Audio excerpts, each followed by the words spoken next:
Were women the real oppressors? Greetings.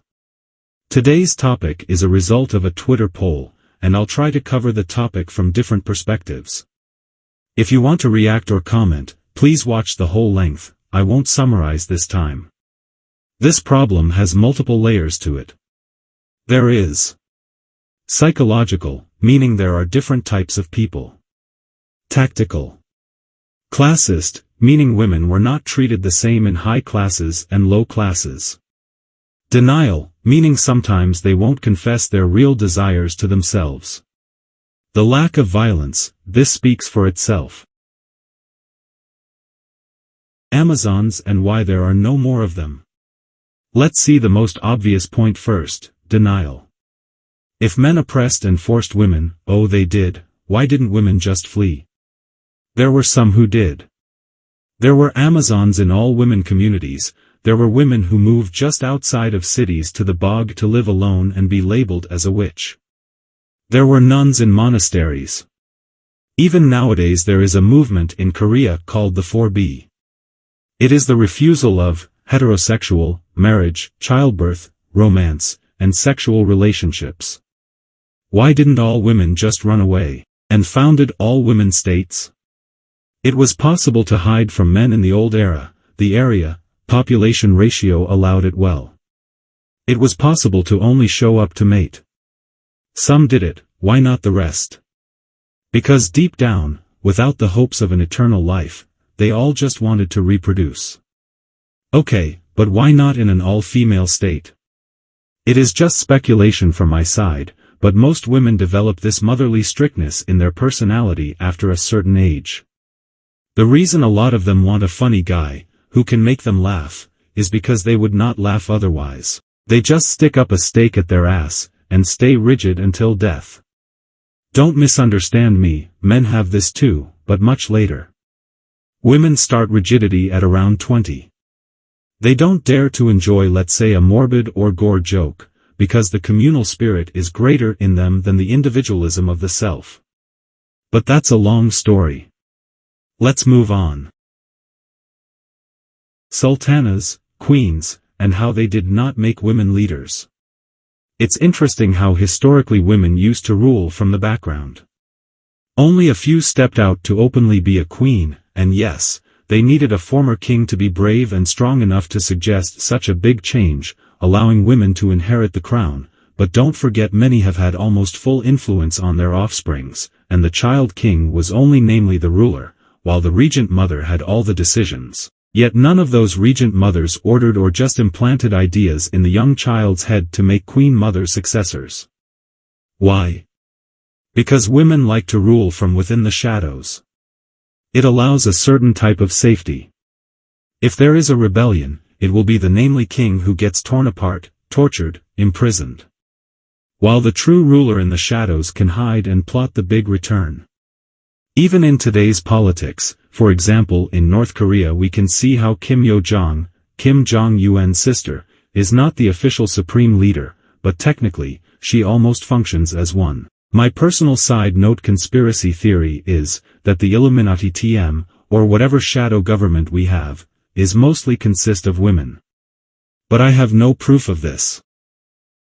Feminism did not empower women, they depowered men. What I mean is, we had a system where the strong fish ate the small and weak ones. Instead of women suppressing emotion and playing by the old rules of the game, meaning not showing weakness as others might gonna use it against them, they just choose that men should cry too. Allowing their own enemies to easily find out their weak spot, and pierce them where it hurts the most. As an unfortunate consequence, the whole game is now changed into something that won't make us, as a species on a tiny planet, resilient and strong enough to be aggressive when it is needed in the intergalactical game, if such exists. Not everyone is a diva. The feminist movement was a dyke movement. And some will say, feminism did not benefit women. Well, my answer is this, it did not benefit the diva type. The one who used her femininity to rule over men. And that man she influenced was preferably a king or a high-class member of society. In many if not most countries it was possible for a slave or a low-class woman to marry way above their own rank. And they used it. They, as per women who were traditionally feminine. And not a dyke who just wanted to be a person, and not a seductress. The feminist movement was led by those who weren't willing to use their own body, sexuality or childbearing, as a means of controlling politics and their own fate. And back in the days women started their adulthood young. I mean, come on, can you remember the number of divas in elementary/high school? Must have been only 2 to 3 queen bees in a class of 30+ students. The rest were just people who tried to get along with life using other tools, like knowledge, hard working, precision or persistence. All those people couldn't thrive in the old system where for a woman, sacrificing her body was her best choice to influence anything around her. This is why Women for Women is a bullcrap. They are constantly fighting for the position, just how men do. But while men use tools like fancy cars, and young women to display superiority, women do it with their looks. And if they are not the prettiest in the group, there comes the holier-than-thou tactics. This is why a lot of women are bigger misogynists than men. This is the main point here, as I suspect it's ugly women who cannot win the youth and looks game who suggest men this type of behavior. After all, in the old times, all the sexist men had a very influential mother. Right? Most women don't want equality, most women want to be carried in a silver carriage, and labeled as fragile, so they won't have to do things. Some women doesn't want other women to have rights, because even though they are ugly and lost the who's the alpha game, they are the divas, and the pretty one might not be able to use sexuality as a tool to control. So here is where even if she is too lower rank than a male, she can influence the male, while the dyke cannot. So she became the alpha amongst the women by making all women beta. And the reality is, they are a minority amongst the majority of dyke, who just want to be equal with men. They want to work, because being carried on a silver carriage also means the destination is controlled by the carrier unless they are willing to sacrifice their health and body to have sex when they don't want to, and carry children they don't want to. The lack of self-defense and violence. If abortion ban would happen to men, they'd have eaten the government already, like literally. When did you see women smashing in windows, setting things on fire, being violent to a concerning enough level? The best example is male birth control pills. It has less side effects than the female version, yet it was banned because of them. While women were just happy they had the chance to have a birth control method, and didn't even bother to demand a safe one.